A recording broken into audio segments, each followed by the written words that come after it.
practice number 7 in the books, and opening statement, and then we'll go for questions. Yeah, not a lot to report today. It was a heavy teach day. The last kind of part of our global install went in today. We wanted to give it to them a couple days in advance, so the next couple of days we can rep it, at full speed and have some recalls. So there were a lot of teach periods and kind of half, part whole teaching opportunities, but feel good about where we are in the process. Wanted to get to this point and be able to say, okay, now we're done with install, and then this weekend kind of evaluate who can do what, who has the potential to continue to move forward, who's just not ready yet. Just not ready doesn't mean they're not good players, but just maybe game 3 or 4 down the road, need to keep repping who's ready to kind of move forward with the next phase. So it was a good day from a teach standpoint. Was able to still get some 7-on-7, some base, I won't say live drills, but 7-on-7. We got some team in, but it wasn't overly competitive. Got a chance to install 2-minute, had an opportunity to run that with both groups and teach from that, so that was good. So we feel like we've gotten everything in, all 3 phases that we wanted to get in. From a base standpoint, we'll go back and recalibrate this weekend and figure out, okay, what are the next 3 to 5 days look like? What do we need to clean up the next 3 to 5 days? Hey, we put this coverage in. What didn't we get to see it against that we need to see it against? Hey, we put this scheme in. What do we need to rep it against? Same thing with special teams. Now we've got all the phases in. Okay, now what are the adjustments off of those? So feel good about where we are. Got to continue to move forward. I told them, a big piece of being a consistent player is knowing how to practice when you're not playing live tackle. How do I learn in a teach period? How do I learn when it's a little slowed down to perfect my steps and hand placement? So we'll go back and kind of see where we are. Feel good up until this point. Anthony? So far, what's like the biggest unexpected positive surprise by either you, like something that surprised you about yourself, your staff, or the team? I think the coaches have been consistent, as far as, not letting a little stuff slip because that player made a play yesterday or that player has played. I think the players are doing a good job of showing up with the right mental disposition, right? There's a point in time everyone says, well, you got to have music to get them going. Well, I don't think so. You should be getting going because it's a game you love. They've done a good job of that, showing up, wanting to get better. I'm not saying that they're perfect. I've been around teams where it was like they didn't want to practice today. Now it's still only practice 7, right? That excitement is still there. But I think that will allow us to grow. If they show up every day willing to be coached, coaches don't slack off on, well, hey, because he's a good player, that step was a little wide, I didn't say anything. So the consistency and approach would probably be the biggest encouragement surprise, if that makes sense. John? Coach, you talked yesterday about great practice yesterday. How do you keep the guys on an even keel when you tell them yesterday, hey, you guys were great today? Is that something that ends up being more player-driven? Like, hey, just because yesterday was great, today? Well, I think first what you say on the field afterwards is immediate eye assessment. Then when we go in the meeting, that's when they kind of get their butt chewed, And it's a combination because I'm usually on the offense. So if the offense does well, typically, hey, we had a good day, yada, yada, yada. Well, I try to monitor not necessarily success. Hey, we hit a long pass, we hit a long run. I try to monitor the things that I attribute to winning. Effort, consistency, body demeanor. Are we running to the ball? Are we getting in good posture to make a tackle? Are we blocking to the echo of the whistle? Are we sprinting back? So I try to measure that when I give my message post-practice. Then we go up and watch it as a staff and say, hey, this is where, this was really good effort, but this first step was awful. So now when we go to the meetings with the players, hey, excellent effort. That's the price of admission. But unless this step gets corrected, we can't play you. If you do this in a game, we're going to lose. So it's a balance because I don't ever want them to feel like they can't do anything right. And I want to acknowledge when there are positives, but then when we point it out on film, I think it helps balance it, because now when we come back out, the effort and the intensity and all that, that's the price of admission. Now I'm coming back working on that step that I got shown in film that was wrong. So it's a good balance. I think it allows the players not to feel like I just ran out here for 3 hours and all he said was we suck. It usually goes a good balance. We typically have 5 to 10 plays that we show to the team because sometimes you don't see the backside corner chasing the ball if you're the right tackle. We point out, hey, 5 or 10 plays. 5, hey, this is really good culture. This is what we need. 5, hey, this is great, but look at our footwork. Hey, this is great, but look at our hands. Hey, this is great, but look at the guy that if you block this guy a little longer. So we try to balance it, and then we try and show the whole team because sometimes you may be commending one player and his teammate may never know why he's getting commended. So that balance I think helps. Frank, you talked earlier about how the 5-for-5 kind of expedites some of the younger guys. So who are some of the younger freshmen, sophomore that are making strides that may have opportunity for some special teams play? Yeah, I probably can give you a little better answer after this weekend because if we can't play base defense, you probably shouldn't be in college, right? I mean, for what we've been doing, we've been trying to really, really hone in on the fundamentals and details and not overload them with thinking. Today and tomorrow will be the heavy think days, and then we'll get to apply it. So who can, not only the younger guys, are 2 things for them, the mental piece, adding installs, and then 2, adding the days. So after this weekend, we'll be able to see, okay, hey, we've got all the installs in. We've gone, it'll be 6 days in a row, 5 days in a row, and he was still able to go out and execute. So that'll, if that makes sense. There's flashes at certain positions, but I yield to just whoa, because as soon as you pat him on the butt, turn around and make you very upset. So, but they've all done a good job with what they are being held accountable to. Showing up every day, taking care of the body, being ready for the practice, understanding their piece, meaning if I'm a DB or a running back, what's my piece, understanding base offense.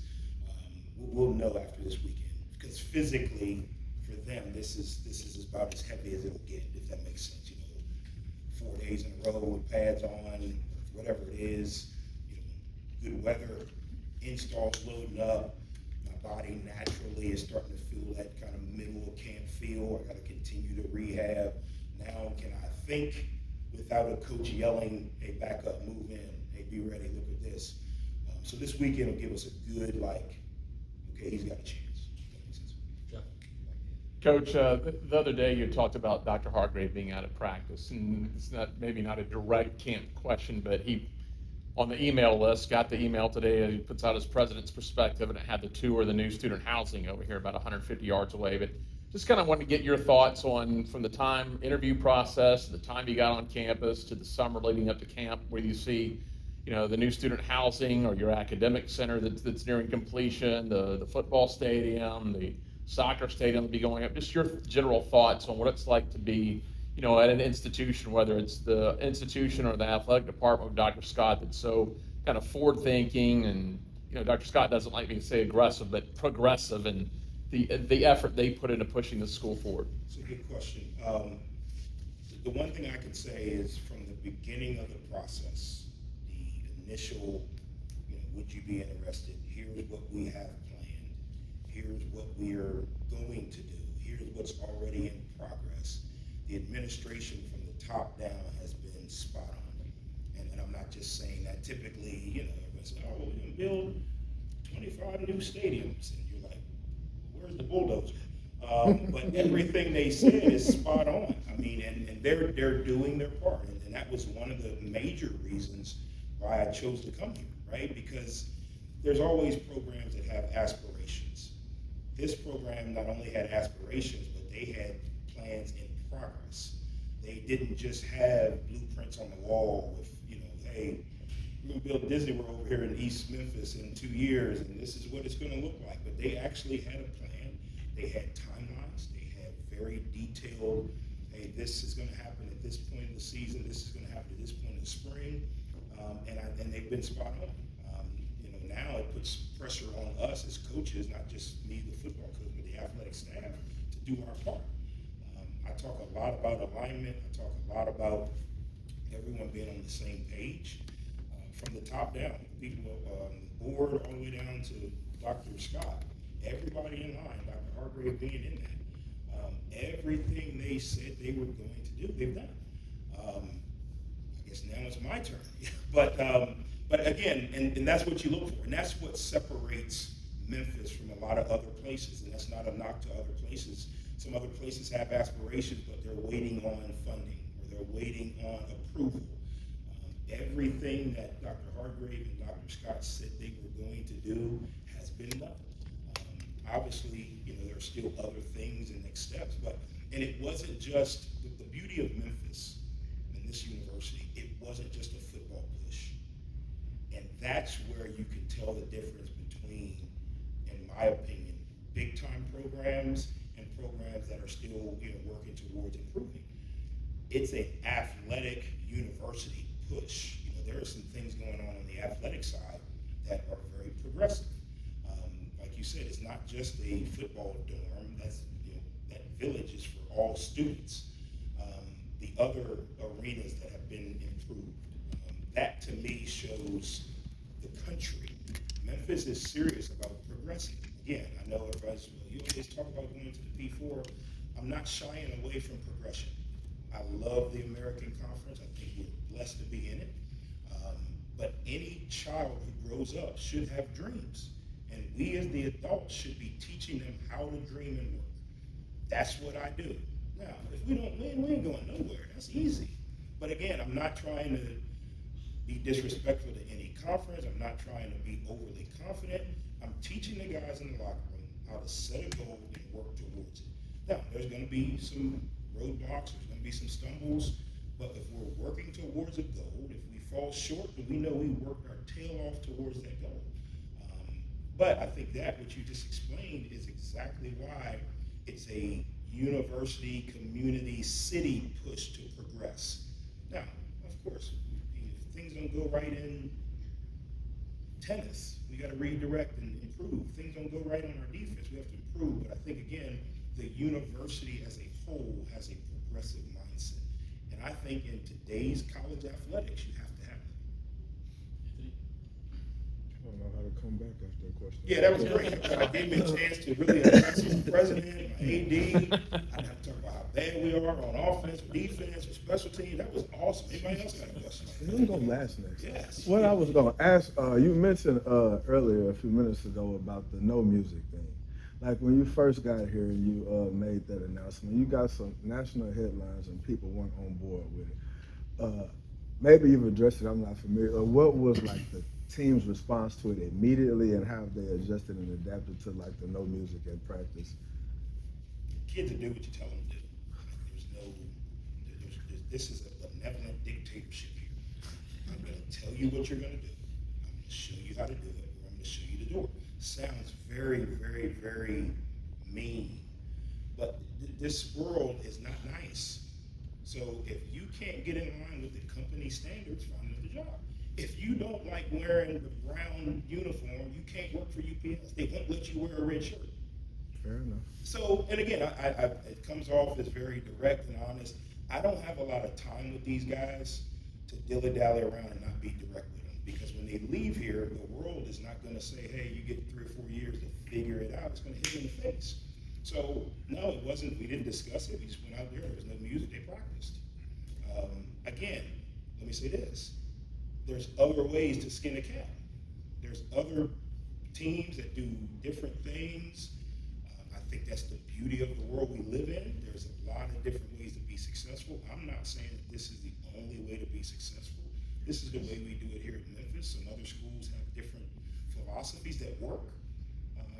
I just think, again, what we do here is the way we do it. And again, this is not jail. We ain't forcing kids to come in and beat them over the head. When you come here, you're coming here to create immense value for yourself in a very short period of time. If you want to have fun, and you want to listen to music, and you want to wear pink cleats and do what you want to do, awesome. There are plenty of programs out there where you can do that. But over here, we have a very strict procedure in how we invest in our players. We have a very strict procedure in how we coach and love and direct. And you don't you don't have to do it. It's okay. But again, we try not to waste time with stuff that doesn't matter. In my opinion, again, I know I got a lot of national headlines, but we didn't turn the music on because everybody said we won a championship with no music, so it must work. I won a national championship at the University of Alabama with no music, so I know it works. Now, I have seen programs, the Seattle Seahawks. They play music. They won the Super Bowl. Probably had a little bit to do with the quarterback and the head coach's defense. But they play music and it works. So yes, it could work. But again, it's just not something that we've done. And again, the players, kids will do what you tell them to do. They don't know. Like it's not like, coach, I can't run this route because I don't have music. Like so, they don't know. But again, I do think there's different ways to do it. The way we do it is a little different. That's your way. Yeah, and again, my dad told me when I was like 10, son, you want to be a coach? If they fire you, make them fire you doing it your way. Because if you try to be somebody else, you'll regret not doing it your way. So maybe Dr. Scott will fire me and I'll be able to put my head on the pillow and say, hey, we didn't play music. This reminds me of something my mom used to tell me, like, they taught you in elementary school, there's all these letters in the alphabet, but there's only 2 you need to know. Okay. So when I tell you to do something, that's what you I want like to your say. mom. I'm gonna put that on our board. Yeah, those are the only 2 letters here. Yeah, I like that. And Tell she your just mom called thank me, you. matter of fact. Yeah, tell her thank you. I hope that goes viral. Spin the camera. Thank you, Coach. Thank you, guys. Thanks, Coach.